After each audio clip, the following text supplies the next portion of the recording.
stream live here on YouTube. Today is March 2nd, 2000, and this keeps happening, which is awesome. Today's March 2nd, 2021. Thank you guys so much for being here. So great to see you. We're going to go live on Facebook in just a second. Tonight, we're going to talk about all things mental health, anxiety, panic attacks, depersonalization, derealization, anxiety, and mental health. Q&A 3, 2, 21. Kaboom. There we go. Perfect. So if you have questions and you're on YouTube right now, first of all, you are right on time. Second of all, post your questions. It doesn't have to be related, anything mental health related. We typically talk about panic attacks, anxiety, stuff like that, but we are not limited to just that. And we're about to go live on Facebook. Gotta do a little something here. There we go. And we are just about ready to go live. Here we go.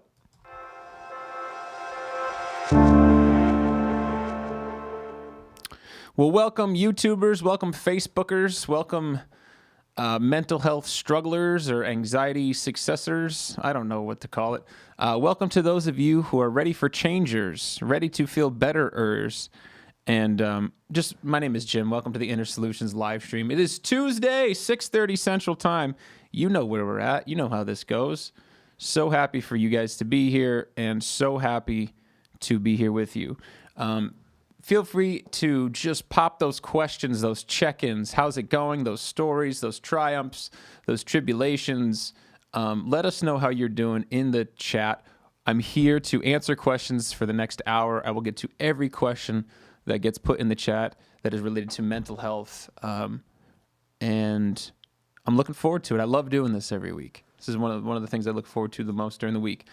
For us, this past week has been a whirlwind. We have been offering free coaching calls and running our ads all week. So we've been taking an average of about 10 to 15 calls between Enis and I per day, helping people out, hearing amazing stories from people in all walks of life who are being so open and so wonderful.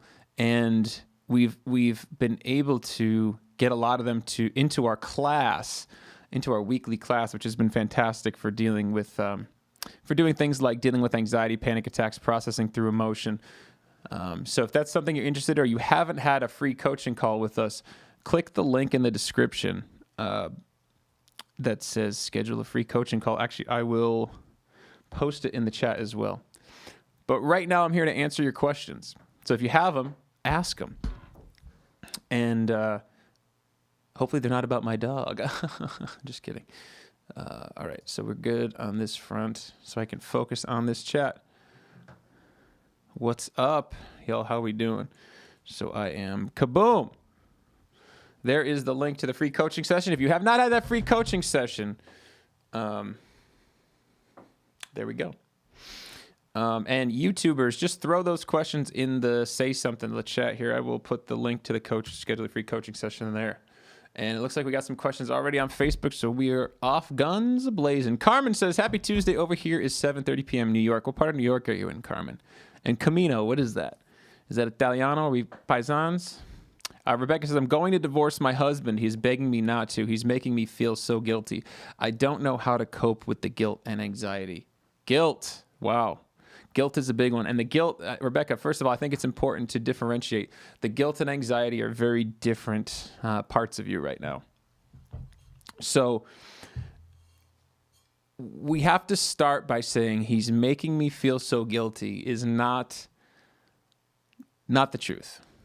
That's not quite accurate. We need to shift into he's activating this guilt that's already within me, or he's activating or cultivating a part of me that's already there as far as a guilty part. So the question is, what do you feel guilty about, Rebecca? Why do you feel guilty? Do you feel like you're hurting him? Do you feel like you're being selfish? Because if you felt aligned and justified in your decision, and I'm sure that the majority of you does feel aligned in that, and divorcing him is the right move, because obviously you wouldn't be at this place.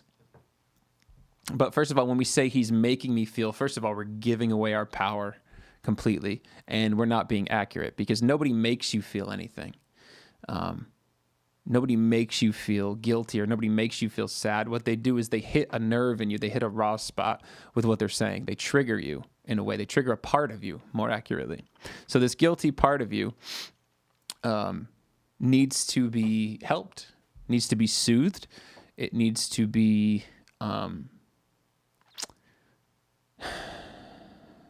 Think about when you have a friend who feels guilty about something that you think is justified.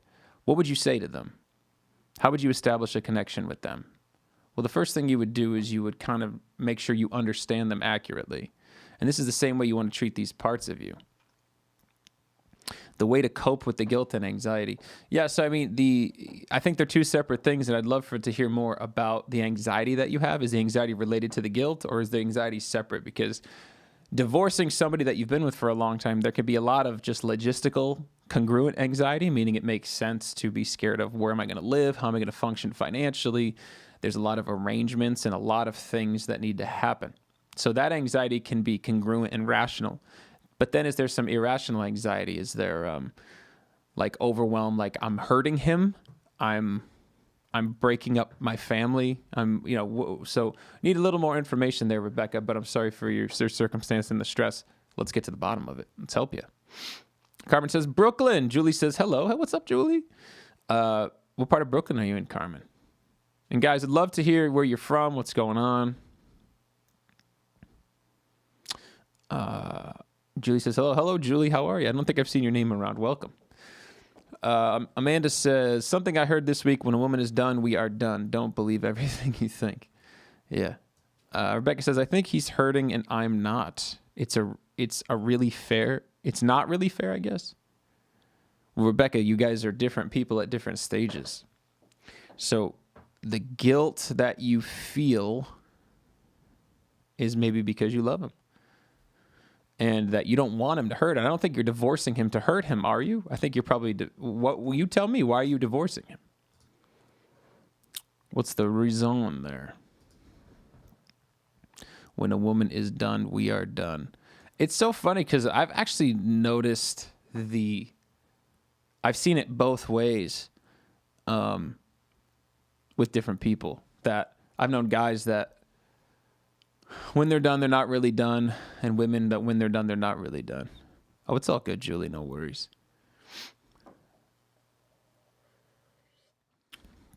What's up, Deborah? What's up, Julie? Julie, I'm going to have to mark you absent. 2 more of those and you go see the principal. No, I'm just kidding. It's all good. We missed you. We had a great class last night. We talked about trust. Trusting in yourself, trusting in others, and trusting how to repair fractures in trust, and especially how to cultivate trust of your future self. So it was an amazing lesson. We had a really great class. Sorry you missed it, but looking forward to having you there Thursday. Yoli says, still having panic attacks, but I can still manage them. Part of the healing process. Yoli, would you be willing to share what's worked for you? What techniques have worked for you? When did you see kind of a turning point? And are you starting to feel better and better? Notice that they're getting shorter and notice that they're getting less intense. Love to hear more about that, Yoli. And so happy for you guys. If you're struggling, don't compare yourself to where Yoli is at. Let Yoli be a source of inspiration for you that you actually can feel better and get better. So Yoli, give us a little bit more about your story, how long you were struggling and what's been going on. Man, it says, I miss my peeps in the OC. Nice. Deborah says, hey, from Michigan, but now live in Georgia. Deborah, fantastic. Great. Thanks for coming back. Dawn says, haven't talked to my therapist in a month. Today I had a panic episode, so I texted my therapist and going to talk to her again starting tomorrow. Looks like I need her. Dawn, help me understand the trajectory a little bit more. What's been going on with your therapist? How has it been helping you? And what are the techniques that she's been teaching you or he's been teaching you, and how and where are you at with it now? Sophia says hi. Ashley says hi. What's up, Ashley? Sophia. Whoo. Katie says, how do you sign up for the class? Ashley says, where was the class? So the class is we're gonna have to start a new class because our class is getting so full. The the class is something that you sign up for. It's a weekly kind of like subscription thing. You can shoot me a message with your email. And if you haven't done a free call with us, I would encourage you to schedule that free coaching session. The link is, I can just put the link right here. Have a free coaching session with us and we can tell you more about the class, the cost, things like that. Rebecca, who is feeling guilty and anxious about her divorce. We are just fundamentally different, totally different personalities. I am nervous because we've been together 10 years. I don't know who I am without him. So Rebecca, the anxiety is an evolution anxiety, which is you are going to evolve like crazy in the next year, 18 months, 6 months, whatever the period is when you guys separate and you go on your own. It's scary because a lot of the foundational beliefs, the securities you had, a lot of the coping mechanisms you had, the grounding that he helped you have is going to shift, and you are going to go through some kind of skin shedding habits, right? You're going to have to shed some skin, shed some previous ways of being. But what's going to happen is you're going to emerge like the caterpillar going into the cocoon, coming out like the butterfly. But that process can be painful because, again, the way you had your foundation, security, routine, everything is going to shift drastically. So just help to mitigate some of that transitional period, which is it's going to be a period of exploration. It's not going to be a period of certainty so much. So allow yourself to explore. One of the things you can do to help you, because I don't know if you're shifting professionally, financially, I know you're shifting emotionally, I know you're shifting physically. One of the things you can do to help you, give you direction is get really clear about what are your values, what are your ideal values, and those can help you shift into where you want to move forward. So tell us, if you're willing to, Rebecca, tell us a little bit more about what the transition is looking like. What are the kind of more specific areas in which you're feeling like you don't know yourself? Is it a professional thing? Is it were you guys in kind of a codependent relationship? Give us some more information. Julie says, okay, Julie. Yoli says, of course, talking to Enis once a week. Nice. He's a good one. Changing my eating habits and accepting them. Accepting the panic attacks. Can you dive a little more in deep, Yoli? Because I think this would be really helpful for people is what does it sound like internally when you're having a panic attack now? What are your thoughts? How do you shift that? Deborah says, I struggle with trusting myself, afraid I'll slip back into old patterns and reactions. Deborah, to be honest, I share that with you.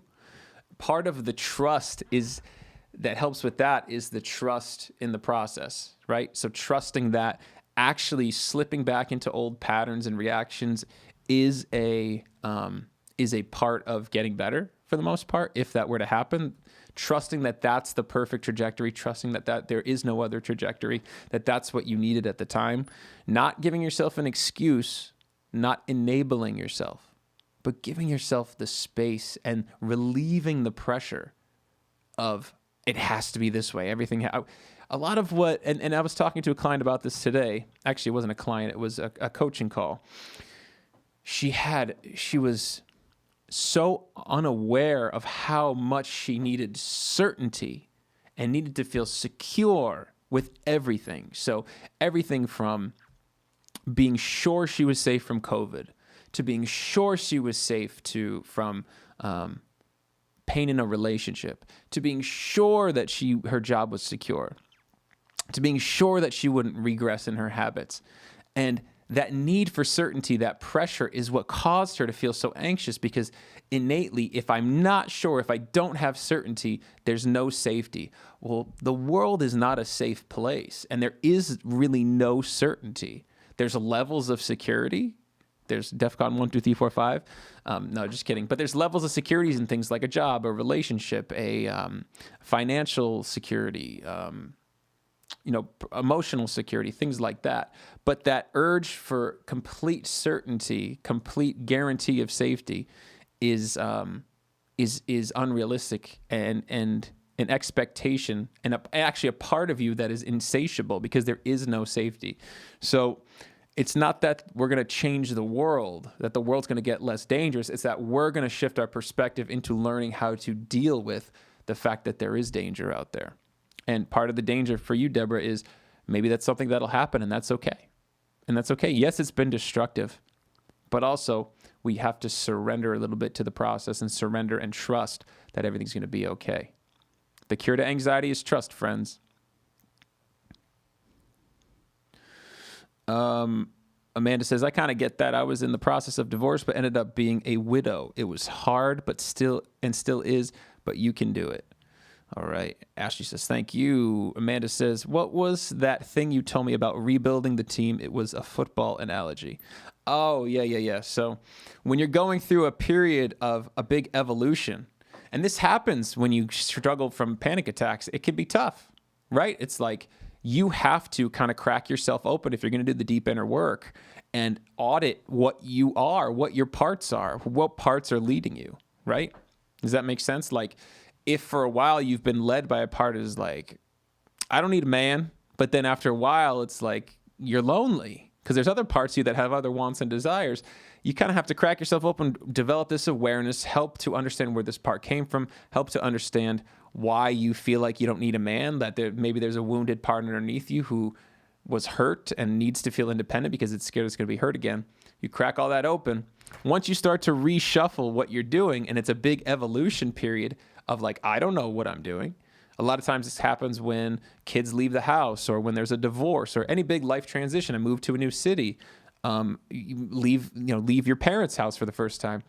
You got to kind of rebuild the team. It's a rebuilding year. Like when a football team gets rid of like 3 of its stars, it's like, okay, well, we got to find out. We're going to rebuild our team this year, meaning like who's going to take the leadership role? What's the future going to look like? It's a time of exploration. It's a time of being comfortable in the uncomfortable, and it's a time of allowing yourself space to grow and to evolve into the next thing.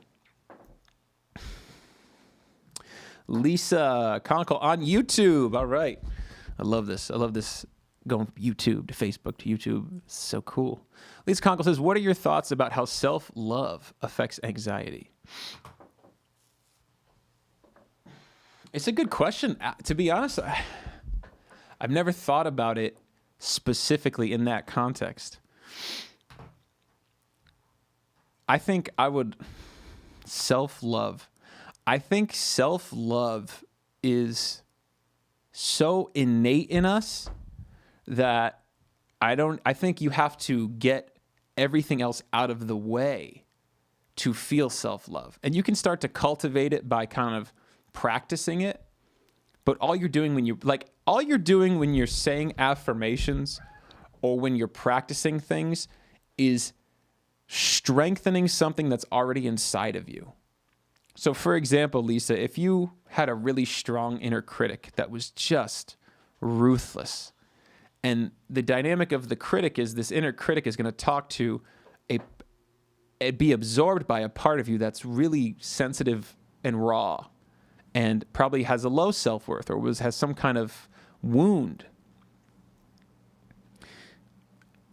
To get in touch with that critic, to understand it, to understand why it's doing what it's doing, and to ask it to step back or to give it kind of a new role, because most inner critics don't enjoy the work doing that. They think they have to protect you from something.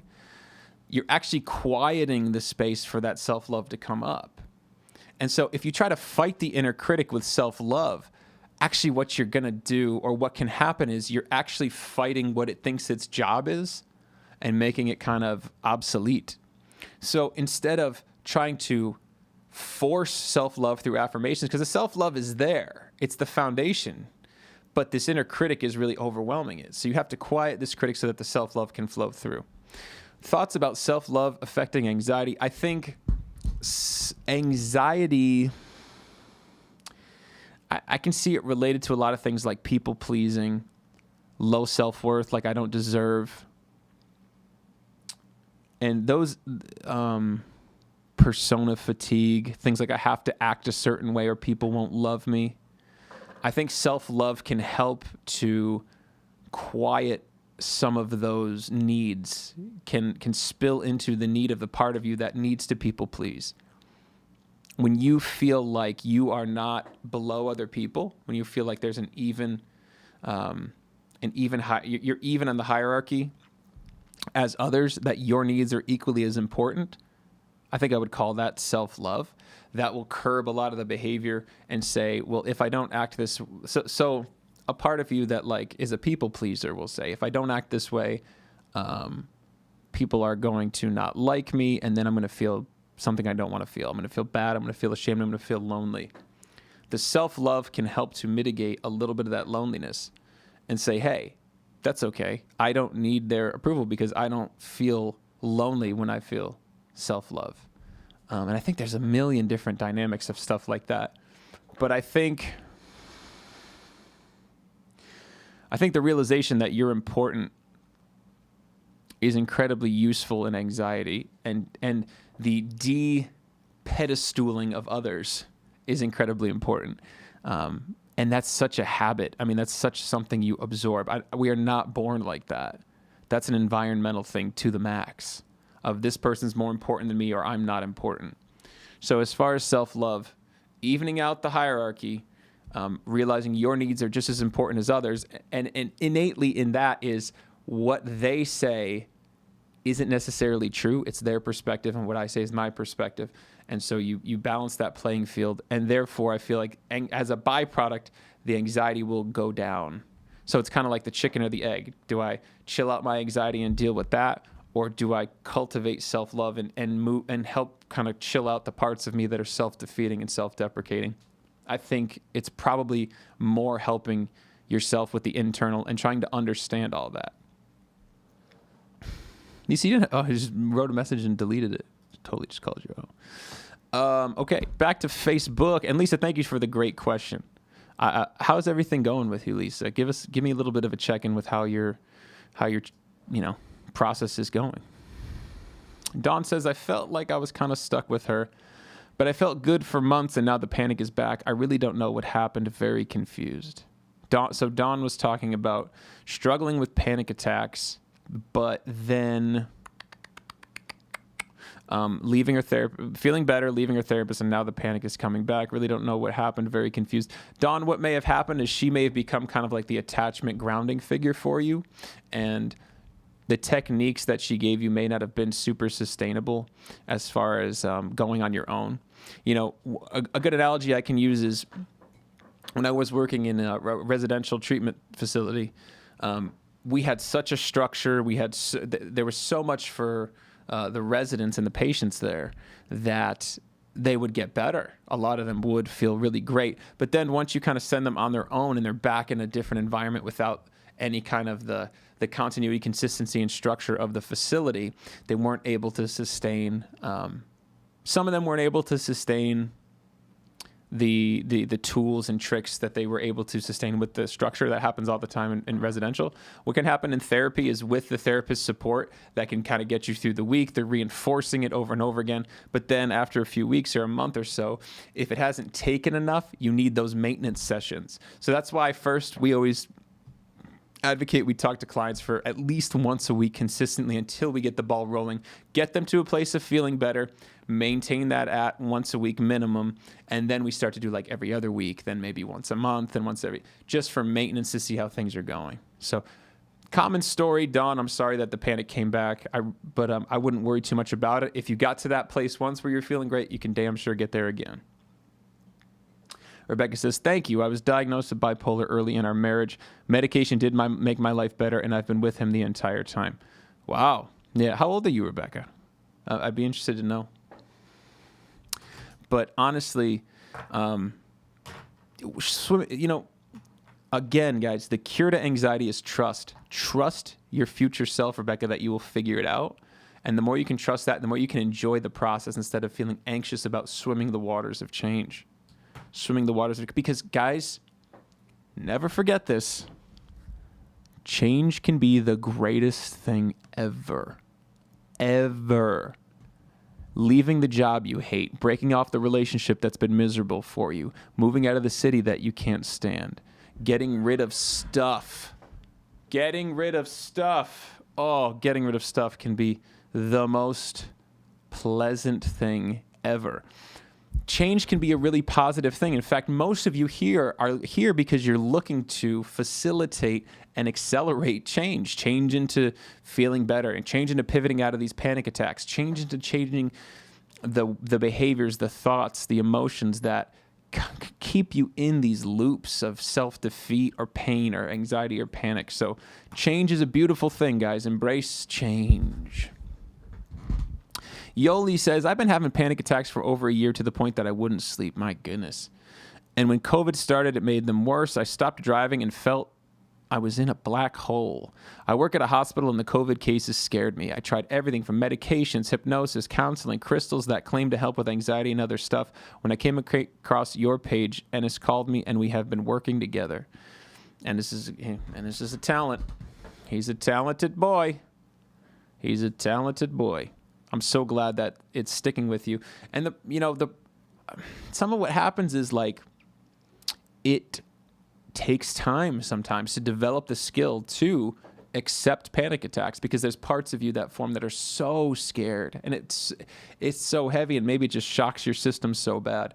It can be useful, and I tell this to people all the time, it can be useful to think of that first panic attack as a trauma, and that it's not only that you're just, panic attacks are coming and they're unpleasant, it's that you're so scared of them happening because it's so shocking to your system. So shocking to your system.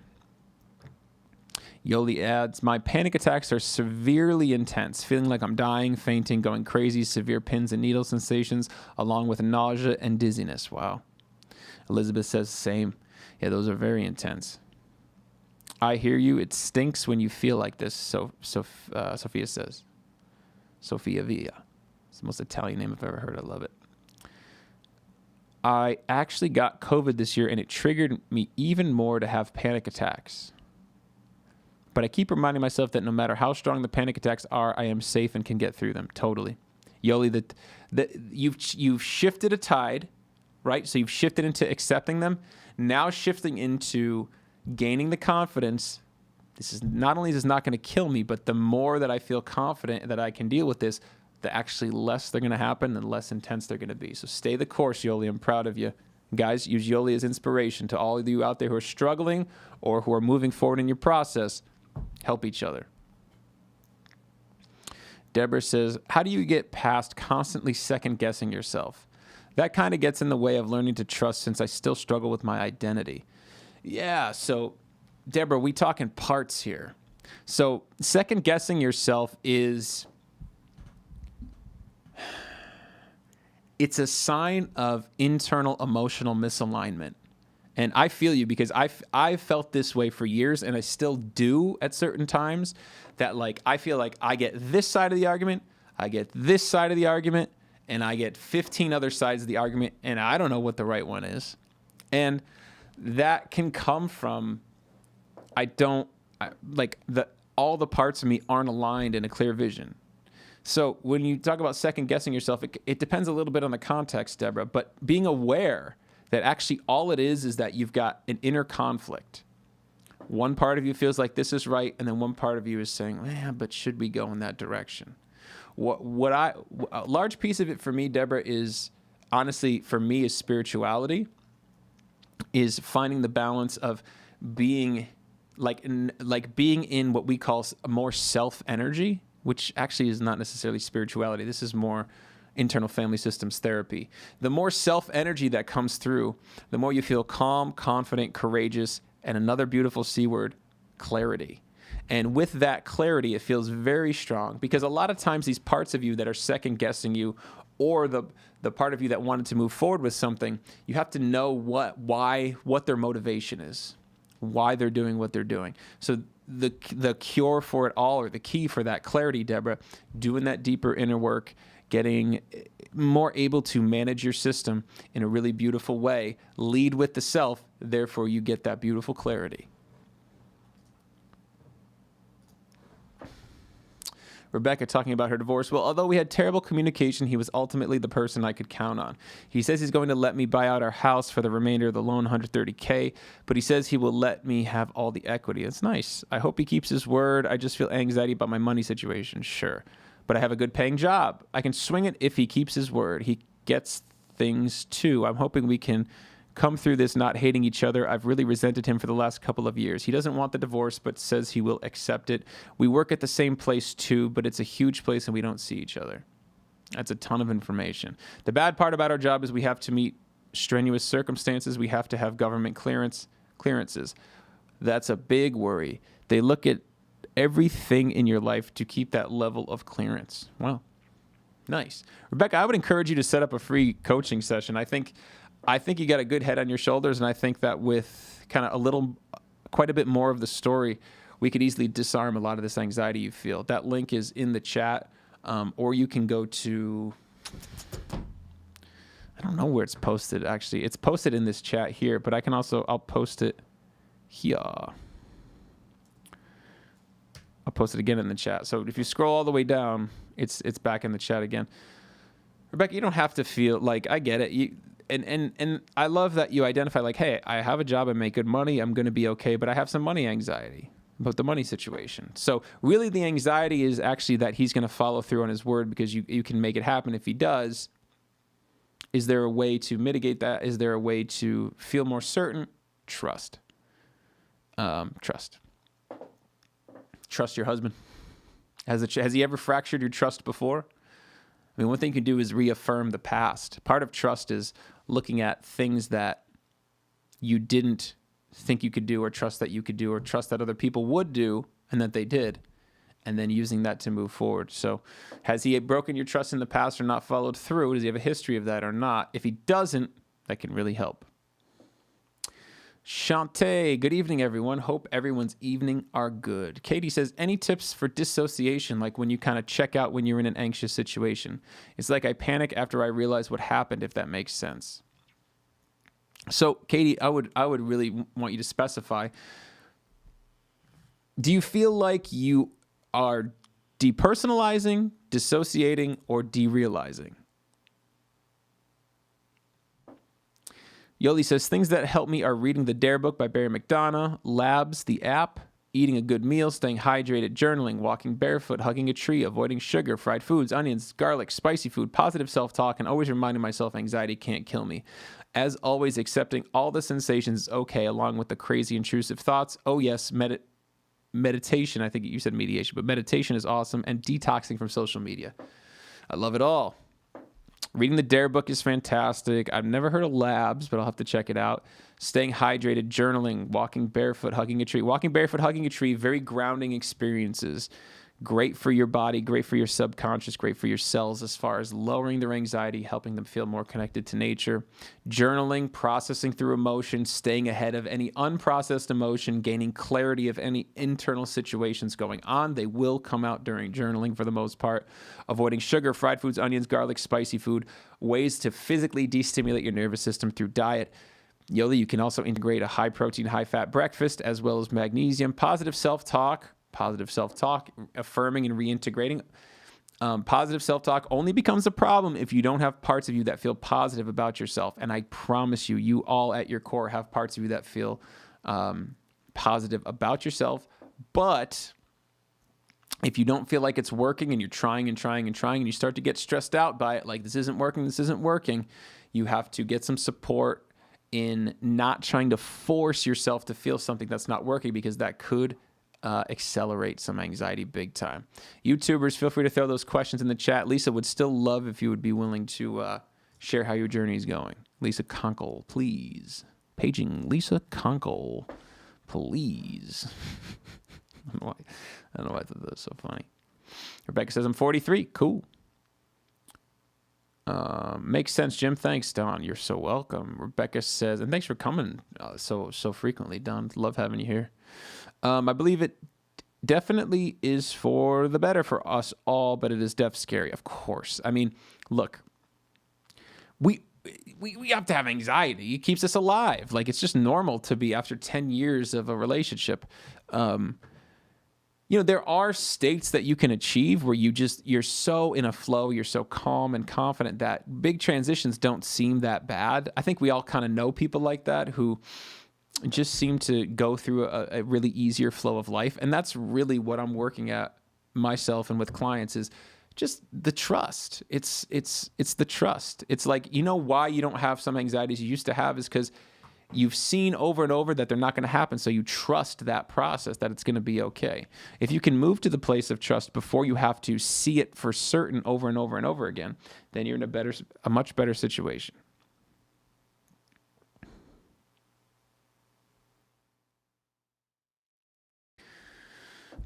I believe it definitely for all of us. I struggle with this feeling every day. I'm so sorry you're going through this. You're talking to Deborah. Oh, the cell. Okay, I see. You're talking about the doubting yourself, questioning yourself. Rebecca says, strange as it may seem, rocking back and forth to help me during extreme panic attacks. That doesn't seem strange at all. It seems very soothing to the system. That's why kids do it when they get anxious too. That's why parents do it when their babies get anxious. This motion is relaxing. Ooh, I'm going to lull myself to sleep. Cindy says, hi, Jim. How was your birthday? Good, I hope. It was awesome. I didn't do anything special. I did do something special over the weekend. But, yeah, my birthday, I didn't do a darn thing. Worked all day. Deborah says, thank you. You're so welcome. Katie says, like I'm here, but not here. Katie, that sounds mostly like depersonalization.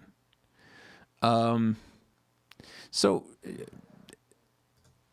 there's a ton of information on depersonalization.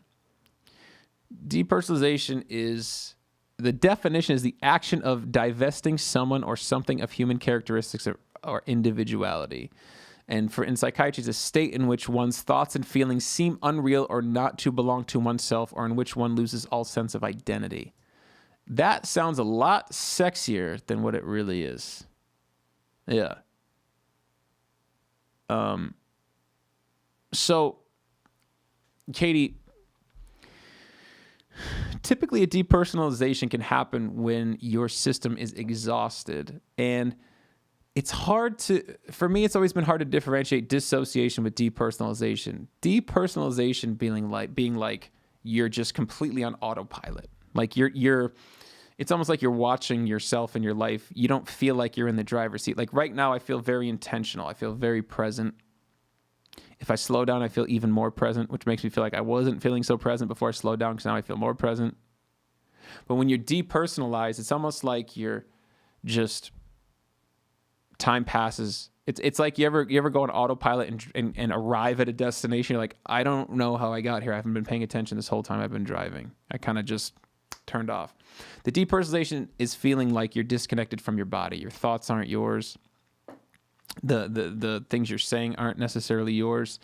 All that kind of stuff.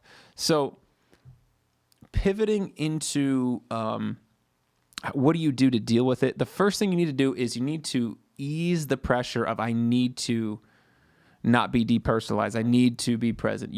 The pressure is not going to help. Right off the bat, some things you can do are some grounding exercises. You can do the 5, 4, 3, 2, 1. So 5 things you can see, 4 things you can hear, 3 things you can smell, 2 things you can taste, 1 thing you can touch, and you can intermingle that in any way. By using your sensory information, kind of like Yoli was saying that she takes barefoot walks or she'll spend time in nature, soothing your nervous system and using mindfulness to be like, hey, I'm here, and trying to reconnect yourself, while also signaling to your nervous system, hey, it's okay. Like, we can handle this. We're fine. Can help bring you back into your body. But the real key is to not be scared of the depersonalization. Don't resist it. You do the exercises. Don't try to force yourself back in, because that resistance is anxiety. I need to be back in my body. I'm scared to be back in my body. Just let it run its course and just remind yourself, just like you would during a panic attack, I'm safe, I'm okay. Depersonalization, hey, I'm safe, I'm okay. This is my body coping. It's actually my body functioning well to protect me from the sensations I feel, or because it's so exhausted from the anxiety running through me, it's going to end. It's not going to last forever. Dawn, do you think caffeine causes panic attacks? It can in certain people, Dawn, certain people with a really stimulated nervous system, or if it triggers like a bit of a heart palpitation, which it can in people, that physical sensation can trigger the feedback loop into a panic attack. I don't think it's the cause, but I think I would think of it more as it can be an accelerator.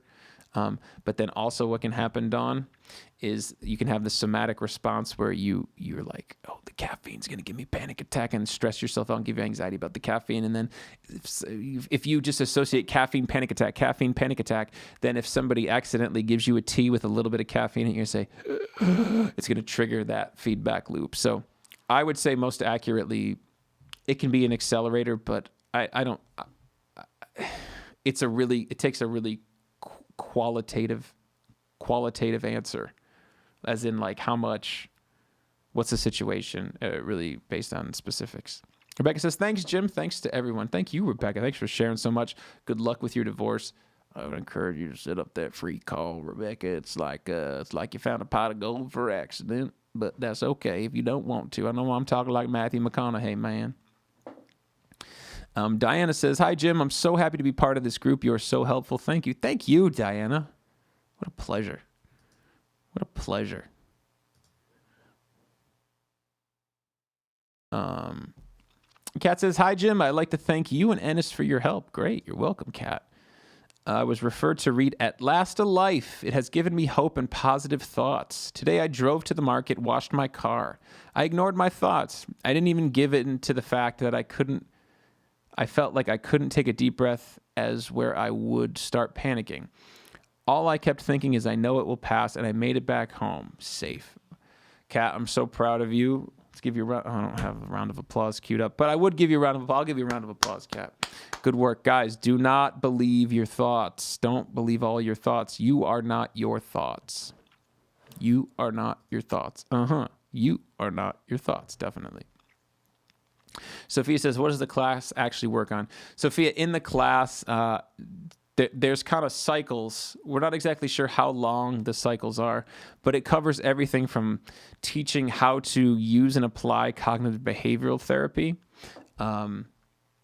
to different modes of therapy, like the internal family. There's 2 weeks on internal family systems. We talk about trust. We talk about the feedback loop. We talk about how to destimulate your nervous system. It goes in depth on these things. And gives you written exercises so you can take the information from the class and directly apply it and use it into your life. It's the universal foundations of not just dealing with panic attacks and coping with them, but how to start understanding where they come from, how to start preventing them, and then also how to get to the source of why they're there, and how to process emotion, the most important part of it all.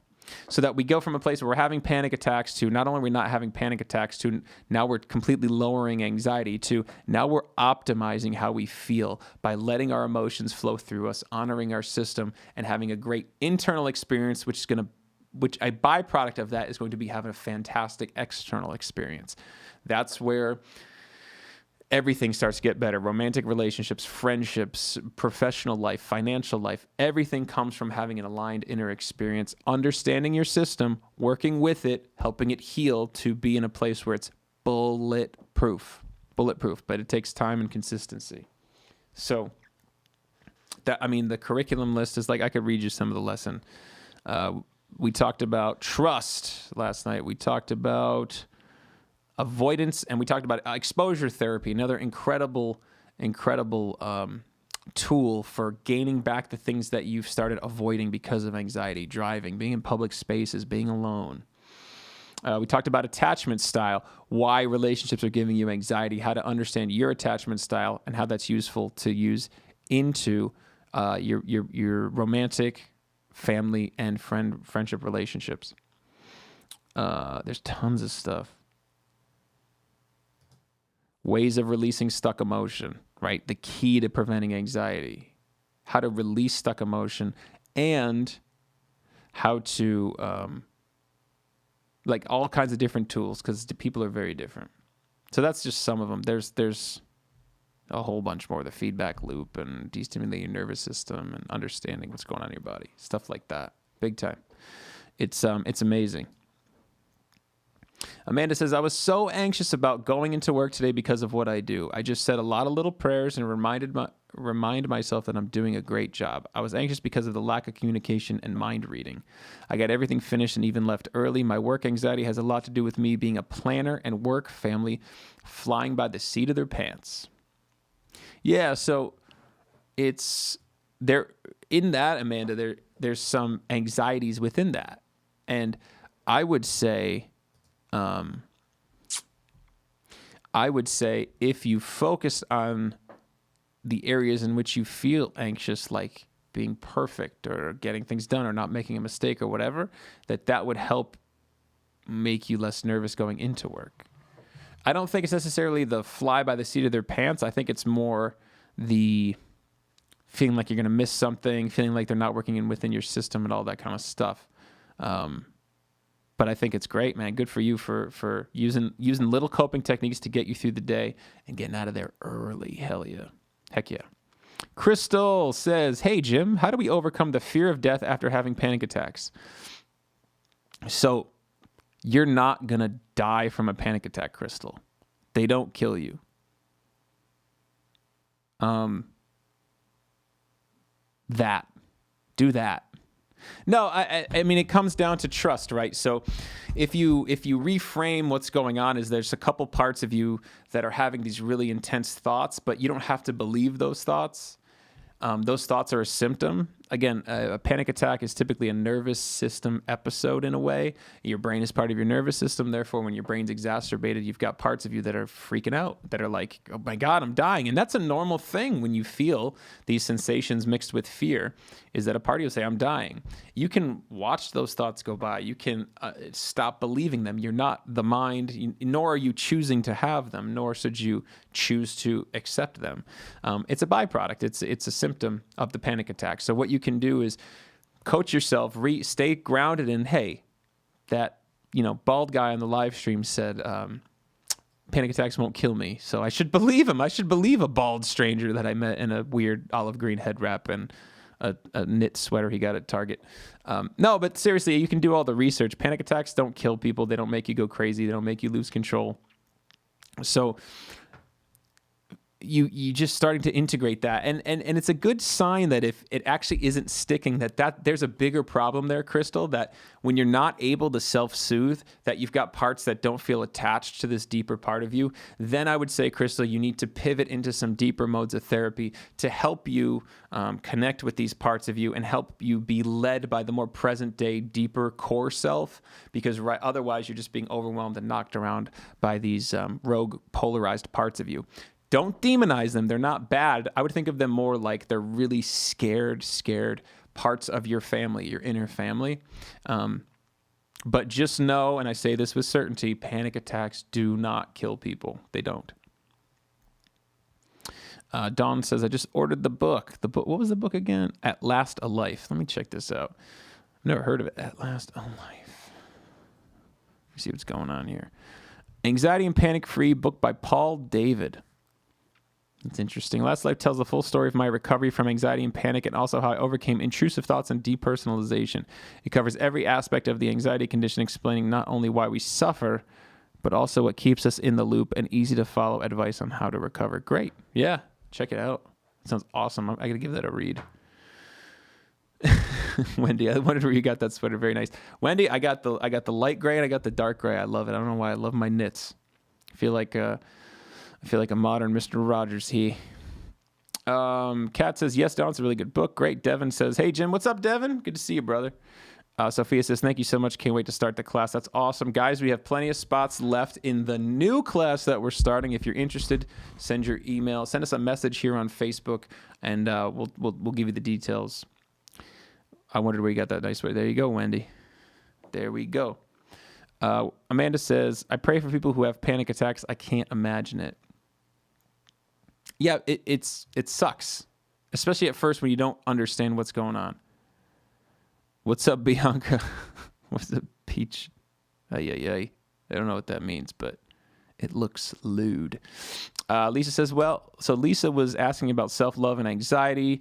I asked her how she's doing. She says, well, without spilling my guts out, I am struggling. Everything you said, from the inner critic to the people-pleasing, all of it is totally me. Definitely feel like I don't matter.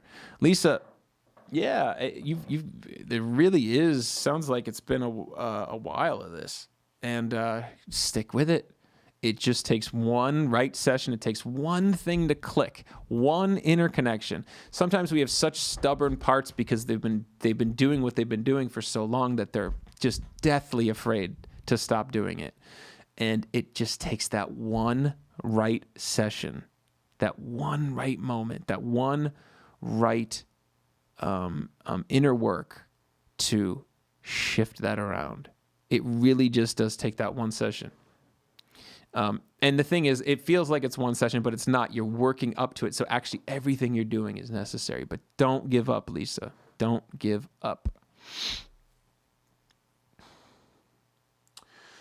Justin says, what's your advice on having a week or two of anxiety-free and then hit with a setback? So Justin, I would say that is like the path is never this. It's never just a straight, hey, we're cruising, no problem, just getting better every day. It's always 2 steps forward, 1 step back, 5 steps forward, 3 steps back, 2 steps forward, 1 step back, 6 steps forward, 3 steps. That's totally normal. So what I would say, Justin, is zoom out, look at the macro. Remember where you were 6 months ago or when this started, where you are now, how much better you are. And then think about, well, if I continue on at this trajectory in 6 months, where am I going to be? And all you have to do is be present and moving forward today.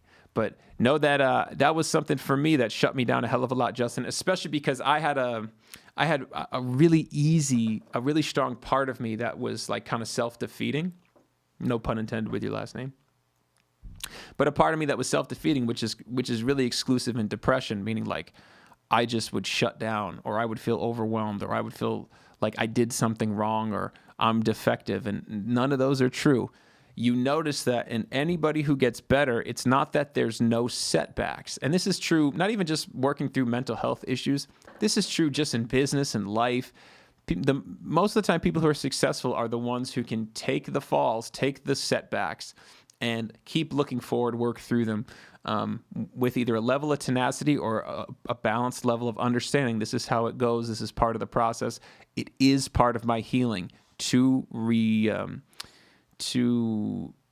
what's that word I'm looking for? Relapse, and to take steps backward. And I need to continue the path, keep on trusting and moving forward. Great question. Kia says, yes, it's horrible talking about panic attacks. Yeah, panic attacks. They feel horrible and they suck. But here's the thing. And we did an exercise last night where we listed 10 things that having anxiety and panic attacks has given us. And it's really important. I feel you, Justin. You got it, man. You got it. Trust me. You're just fine. And honestly, and this goes into what I'm saying. Panic attacks suck, but they are your body's way of giving you feedback that there is something in you that is misaligned and needs to be helped. It's your body's way of giving you feedback. Just if your nose started running, you thought you'd have a cold. Just as if you're, I was going to think of some gross things to say, but I won't say them. That was weird that that's what came to mind. But yeah, just like if your nose started running, you realize, oh my God, I have a cold. Or if your head starts hurting, you may have inflammation. Panic attacks are your emotional body's way of being like, and your nervous system's way of being, hey, we are jacked up. We need help. We need you to change this diet, change this way of being. Stop fighting with your husband. Stop being in these unhealthy environments. Stop this job. Please stop this job. This job sucks. It is stressing us out. And I don't care if you judge me or judge us speaking to yourself that we can't handle this job. It's not for us right now. Or we need help to deal with it. It's your body's way of giving you feedback. If you frame it like that, you're in a place where you can really beautifully start to work with your body, work with your system, instead of working against yourself, which is never a good idea. So I love these questions.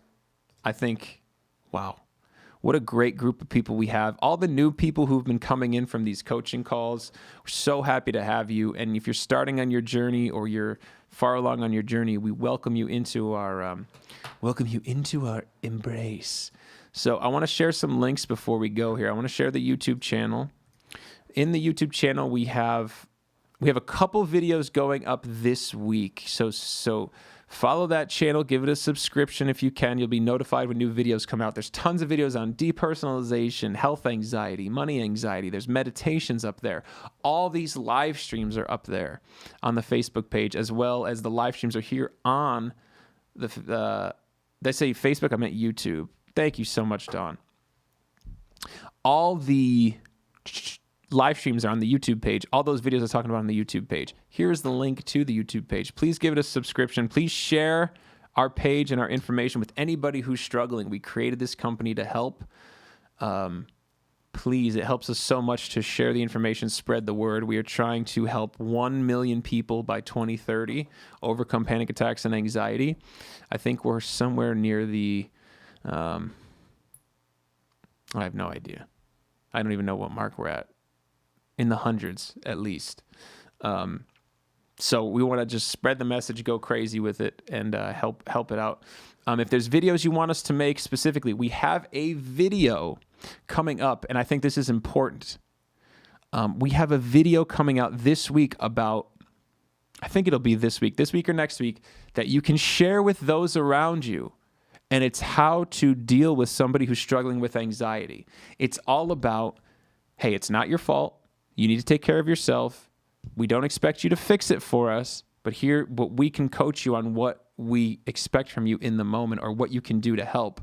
And also explaining, hey, somebody struggling from anxiety, it's not just in their head, okay? They don't just need to toughen up. That's not how this works. That's not helpful, and it further isolates and causes them to feel pressure. So that's something to stay tuned to, guys, because that's going to be a place you can send your spouses, kids, coworkers, friends, family members, anybody who feels like they don't know what to do around you, or anybody who you feel like doesn't quite get it, to help them understand more deeply what they can do. Just number one, stay out of the way and alleviate the pressure, but two, ask you what they can do to be supportive. Crystal says, thanks for the feedback on the fear of death relating to panic attacks. My husband thanks you. Haha. Any feedback on what we can do to help our loved ones understand what we live through day in, day out so they don't think we're crazy? Hey, is your husband listening? Actually, that video is so perfect for what I just said. I'm happy. I talk to spouses all the time. If that's a stress point for one of my clients, I always want to talk to their spouse, because every little bit of pressure you can alleviate is going to help with the overall capacity of the person to help them build their skills and move through their treatment faster. So I'm always happy to talk to spouses. But Crystal, what you can do is go follow that YouTube link, subscribe to the channel, and when that video comes up, click, click, click, show it to your husband. Amanda says, funny story, I went to work out with Boy. The next day, I thought something was really wrong with me, but I remembered I did some core exercises, but those muscles were screaming at me.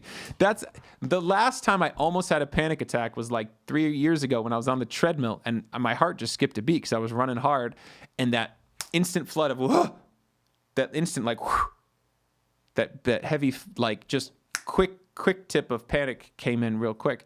And I said, luckily I have the tools to know I'm fine. It doesn't matter. It just is what it is. But it was, I could feel it. I could feel that wave of like, oh, Jesus Ruiz. You're welcome, my brother. Thanks for coming around. So guys, I'm going to call it here. I have to get to martial arts class. Guys, again, shoot us a message on Facebook if you want to schedule that free coaching call, if you want to join the class. Class meets Monday and Thursday right now, but we're going to be starting a new one. If there's anything else, if you're ever interested in one-on-one coaching, shoot us a message on Facebook about that. If you need anything or want videos made, you can comment on YouTube videos or shoot us a message on Facebook or email us hello@innersolutions.academy. My name is Jim Cipollini. Click. I should have been hitting that a little more. Lots of love to you guys, lots of support. Guys, remember, above anything else, whether you've been struggling for months, years, whether your panic attacks have been incredibly intense, no matter how long you've been suffering, no matter how bad it's gotten, no matter how many things in your life you're avoiding, you're definitely not stuck. You might just need some support. Thank you guys so much. Link up with one another to support each other. Lots of love, guys. We'll see you next week. Peace out.